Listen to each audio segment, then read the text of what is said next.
Good morning. Good morning. Welcome to New York City. For those of you who don't live here, this is the greatest city in the world, in case you missed that.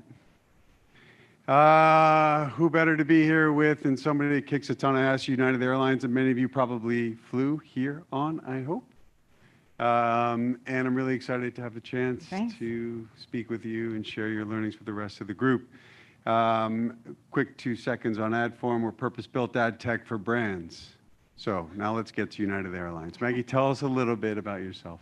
Well, thank you, and it's great to see everyone. Thanks for having us to Brand Innovators. So I'm the Chief Advertising Officer at United Airlines. I'm the first person to actually have that role, which I think really speaks a lot to the journey we have been on with advertising and marketing these last couple of years. I like to say we've had a real glow up, and everything we've done really with PR, social, digital, advertising, found ways to differentiate. Advertising in the airline sector was a total sea of sameness. Visually, if you think about it, every major airline in the United States has blue in their color palette, United included. Up until a couple of years ago, we used the same font as the TSA. And so we had a real big job to not only look different, but to say things in a different way, to advertise in different places, to make sure our message was different. And so that's been the ride that we've been on for the last couple of years. Great. So every time every time that I read about something that's very near and dear to our hearts, sustainability and climate change, I always find that they use a reference of, well, we're doing our best. We actually reduced as many as 16 flights from New York to London. They always use the airline industry as a reference. Yeah. So tell us what United is doing about this super important topic. Yeah, we're doing a lot of hard work. We like to say we're the most sustainable airline out there. We've been awarded that by others who have given us that honor, which is wonderful because we absolutely know that we are part of the problem. And so first things first, we have to acknowledge that. And then we absolutely have to be part of the solution. And oftentimes kind of in these marketing halls, you talk a lot about offsetting your advertising and your marketing, which anything we can do, for the planet is the right thing to do, but carbon offsets cannot be the only answer. And a lot of times, the way to offset your advertising is by planting trees. There's not enough land out there to plant, enough trees for even 1 year of flying that happens in commercial aviation. So we're really focused on what are the hard things we can do? How can we build and invest in the technology? So we invest more in sustainable aviation fuel than every other airline out there globally. And that is the way that's really going to get us to, a carbon neutral environment. And then my job and my team's job is really to focus on how do we communicate that message. Great. And is there something that maybe you wanted to show us? Is this a good I thought time? I would show a video. Again, if you think about the last couple of years and this journey we have been on, we started 2 or 3 years ago talking about, okay, we got to have a different way to approach sustainability. If we all use a green leaf, to delineate that, now it's a sustainable message that we're talking about, or the color green, or to show a bunch of trees. I mean, think of all of us in our personal lives when you're scrolling. You just totally go past that. And so we really thought of ways to shake people kind of out of their, normal scroll. And this was, I would say, the first thing that we did. So I think we have a video. I'll just press play. We'll get to that later. United was flying the Flight for the Planet, the most eco-friendly commercial flight ever. Problem was, nobody knew about it. So to draw attention to the low carbon emission, 100% carbon offset flight, we removed the C's, O's, and 2's from our social posts and press release. Clever, right? Maybe a little too clever. The internet didn't understand. They wanted to fire the social media guy. They wanted to replace our keyboards. They thought we were hacked and inebriated. Huh. But then someone got it. Thanks, Nat. And then somebody else. And another person. And the rest of the internet followed suit. With the added power of influencers and a press conference headlined by our very own Scott Kirby, by the time the flight was ready to depart O'Hare, word had already taken off. It's an historic day for United Airlines. United Airlines is launching a new eco-friendly plane. The results speak for themselves.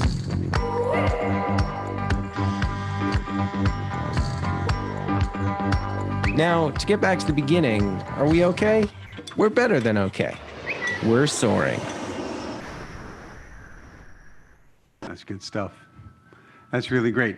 And I also read recently that you hired a chief trash officer. That's right. Our newest C-suite executive hire is none other than Oscar the Grouch, because no one loves trash more than Oscar. And if we are the airline turning trash into jet fuel more than anyone else out there, again, we thought, okay, what is a creative way to talk about this? A lot of the technology doesn't exist yet. It's something that we're investing, so it's really hard to show.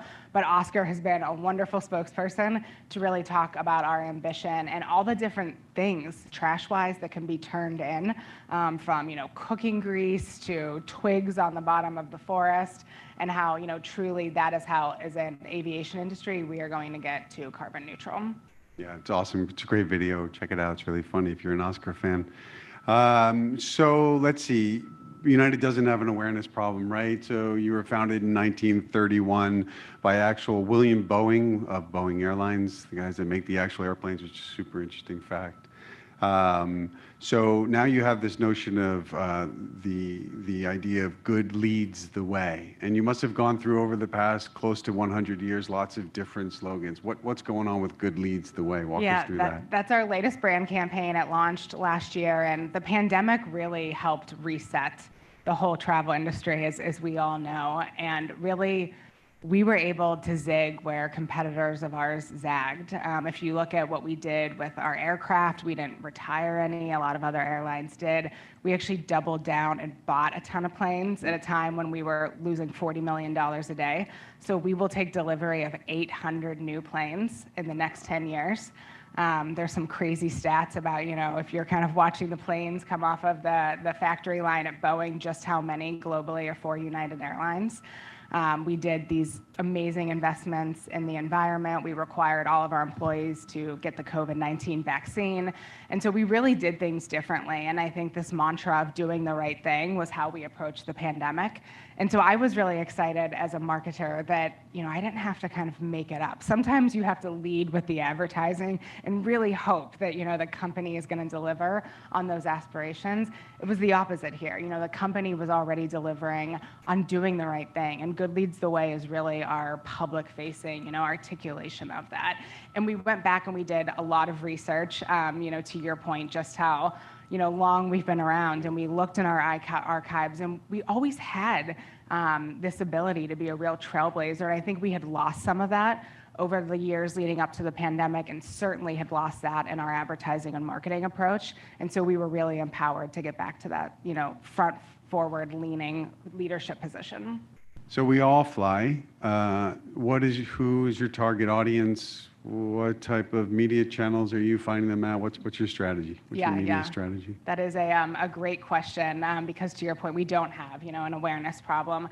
And so we're really focused on differentiating United. I often joke that my personal two least favorite words in the English language are wanderlust and daydreaming.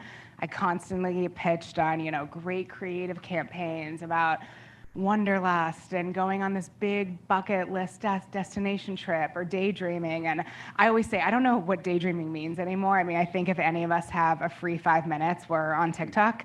So I can't remember the last time I daydreamed. And so we don't have to encourage people to travel. We really need to focus on the reality of travel. And everyone in this here in room knows maybe once a year, if you're lucky, you take that amazing trip to Italy or to Southeast Asia. But more often than not, your work finishes early, your meeting's done early, and you say, hey, I want an airline that can put me on an earlier flight. I don't care if I'm in seat 32B, if that means that I get home for pizza night, or, the ability to work out, or just do something that I want to do that evening. And so we're really focused on who are the people that we need to tell this message to, the real specifics on why United Airlines is different today. And I think the interesting thing that oftentimes, a lot of people don't think about, there's a real geography layer to what we do. We have 7 hub cities, and then obviously our competitors have other hub cities that are just not going to ever be an area of growth for us. And so there are real big cities in the US that of course, we care about. We are a global airline. We like to think we're the flag carrier of this country,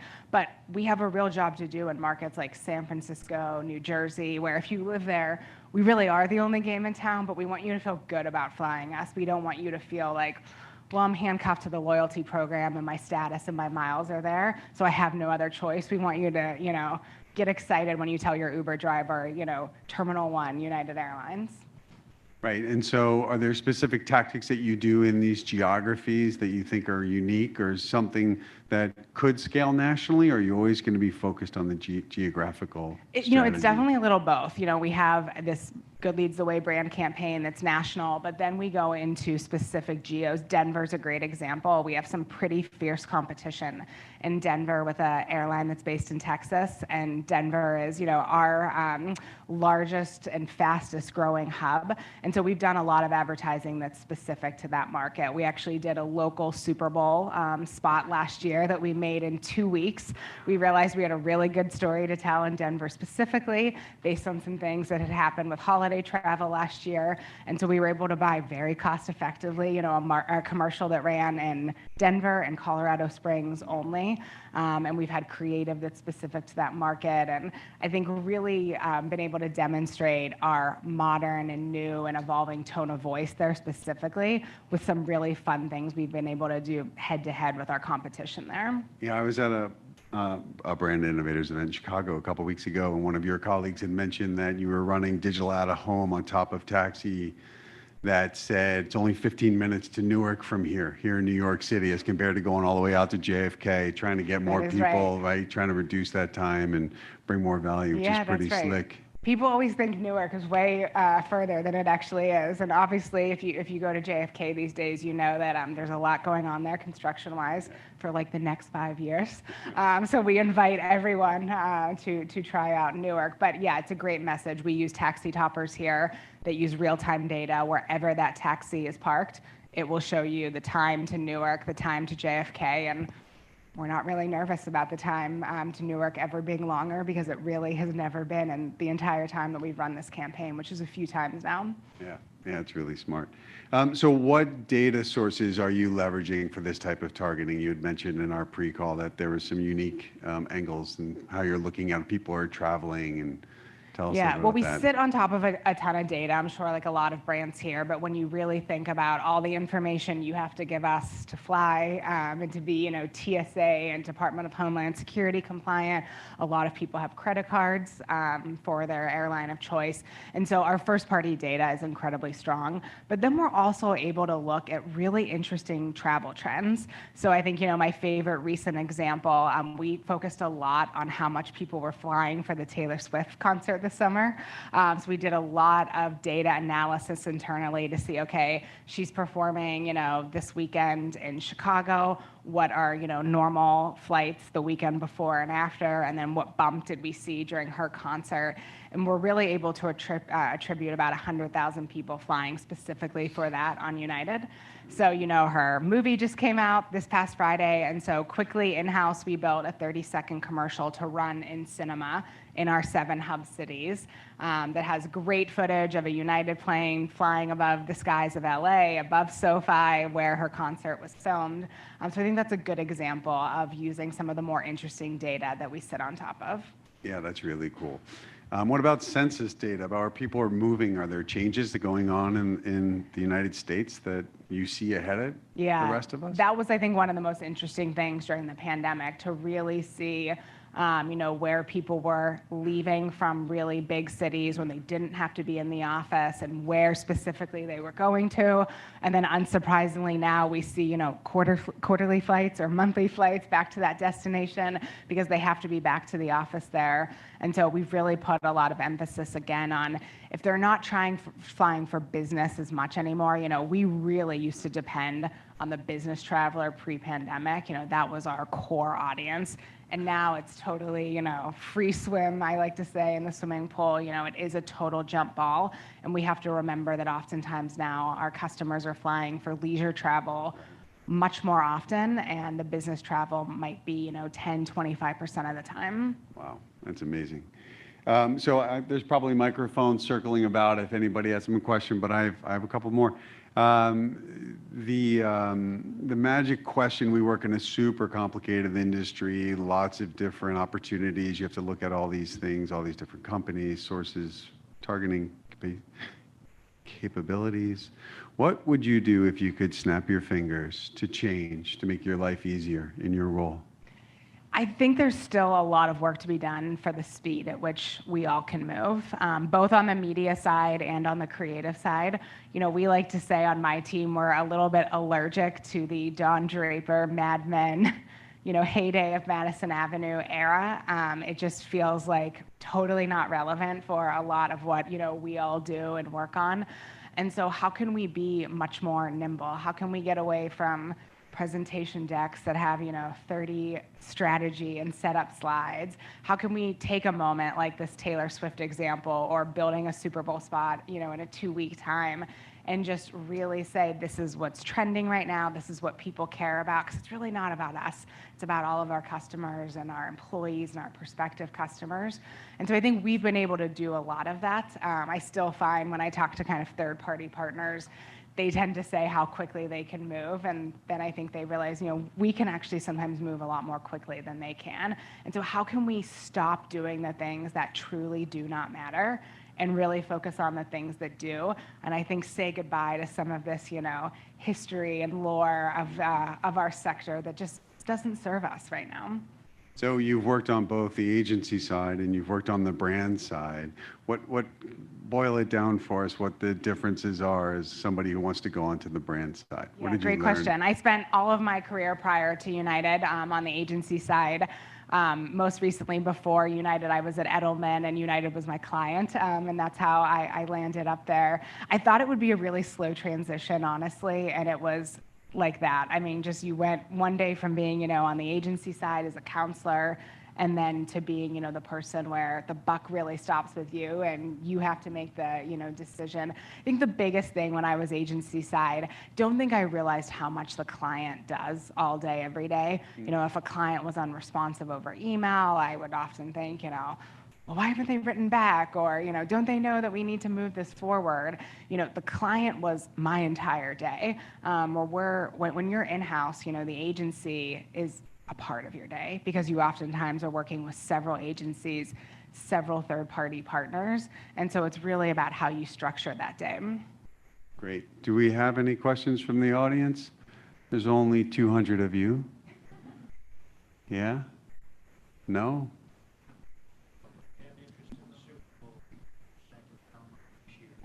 That's right. The Super Bowl is, yes, on CBS this year. Plug for Paramount Super Bowl. Yeah, Thank you. if you can cut a good deal, I'll consider a national spot.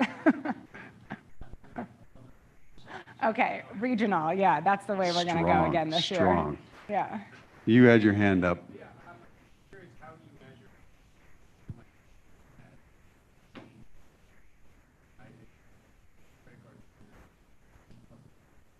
Yeah, that's okay. So the question is, how do you measure success for a Super Bowl ad?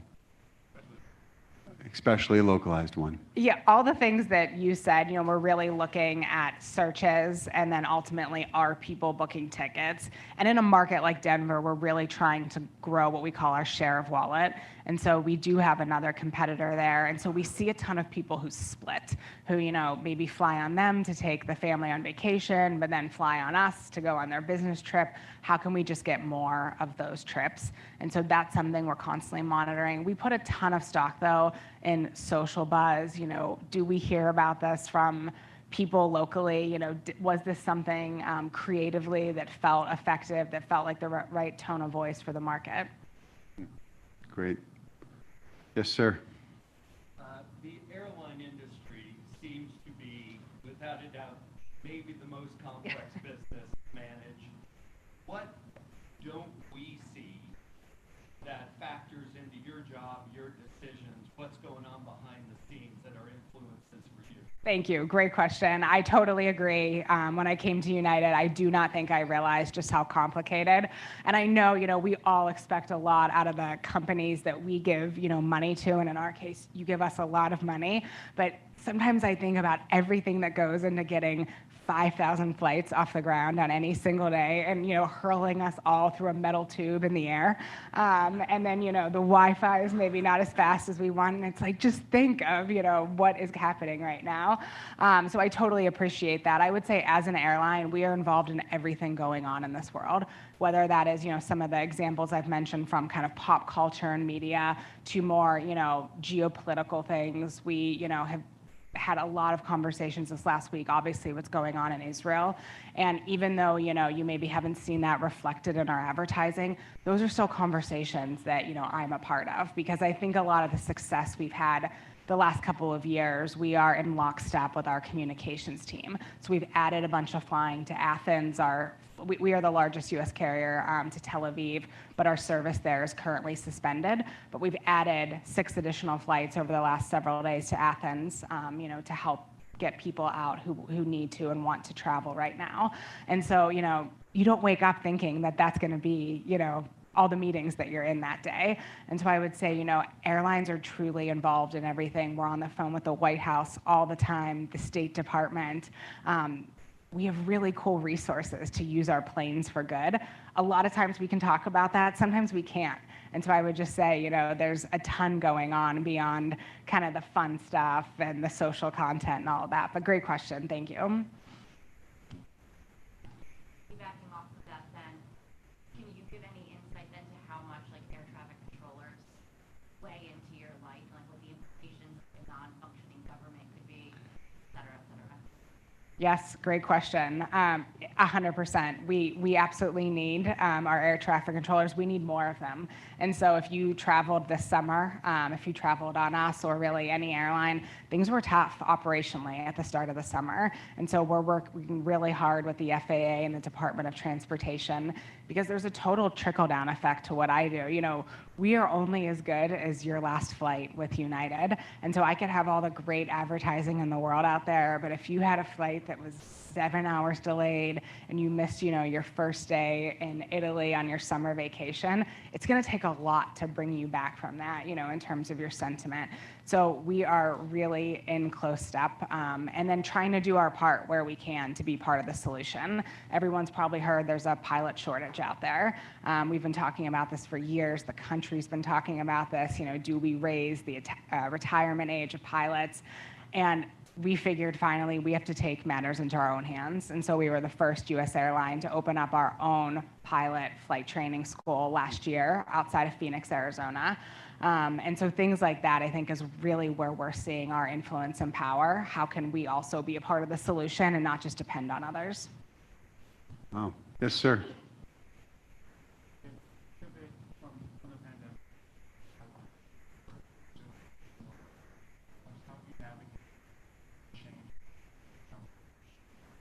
Yeah, in terms of what we market or how we work. Yeah, I mean, in terms of how we market, we absolutely have to think of people as being, business and leisure travelers right now. We thought that before, don't get me wrong, but we were really focused on that business traveler. And that was the core element of who we targeted. Really, we depended on that travel, I think, much more even than our competitors because of where we flew and our strength to places like China and into Europe and elsewhere. And so now we've had a lot of fun. One example I'll give, we've done a lot more partnerships with co-op boards for destinations. This was, again, something we always did, but we're doing it in a much bigger way because that's really a great opportunity to essentially double our marketing budget. If I say, hey, I want to put X number of dollars towards promoting Australia, and then you partner with Tourism Australia, and they will also give you, X number of dollars, and we're really able to go deep with some of these destinations, where beforehand, I think it was a much more just, we fly to 330 places, which I always questioned, who cares? Every airline can say the same thing, where now we can work with, Mallorca, Australia, Dubai, and really tell you, why these should be places that you're going to. Interesting. Okay, yes, last question, please. Speak up. We can hear you. Oh, thank you for sharing. Much appreciated. Spoiler alert, I work for a company named Team Snap, which does youth and amateur sports sponsorships. Coming out of the pandemic with the decrease in business travelers, We noticed that people were traveling for sport, but in some cases, not professional sports. Have you ever thought about, other areas in terms of investing or connecting with communities at a more local level by doing things as it relates to college or, amateur sports and things of that nature? Yes, definitely. We're big sports fans at United, myself included. We sponsor, 26 professional teams, but the college game is definitely somewhere we've had a lot of fun and good results the last couple of years. So we have added tons of what we call point-to-point flights. So on a normal day, United Airlines would never fly Los Angeles to South Bend, Indiana. There's just not enough traffic. You have to connect through Chicago. But for the USC Notre Dame game, we will absolutely, add that flight to make it easier for sports fans to get where they're going. And then on the more local kind of grassroots level, through our community sponsorships and the organizations that we partner with, we're always looking at ways that we can help fly the team. We have a great platform called Miles on a Mission that basically allows local sports teams to help raise money and miles to be able to say, hey, we're going to the Little League World Series, but we need help getting there. And I think we're the only airline that does it at that grassroots of a level. Amazing. Okay, so last question's mine. What's your favorite movie? My favorite movie? That's a really great question. I would say, I'll name one that it's a destination that has eluded me. My favorite airplane movie, and it's always on board our planes, is Crazy Rich Asians. And I've never been to Singapore. And so I really want to get there because it looks amazing because of that movie. Amazing. Thank you so much, Maggie. Thanks, John. Great to Thank have you. Thanks, Okay, everyone. bye.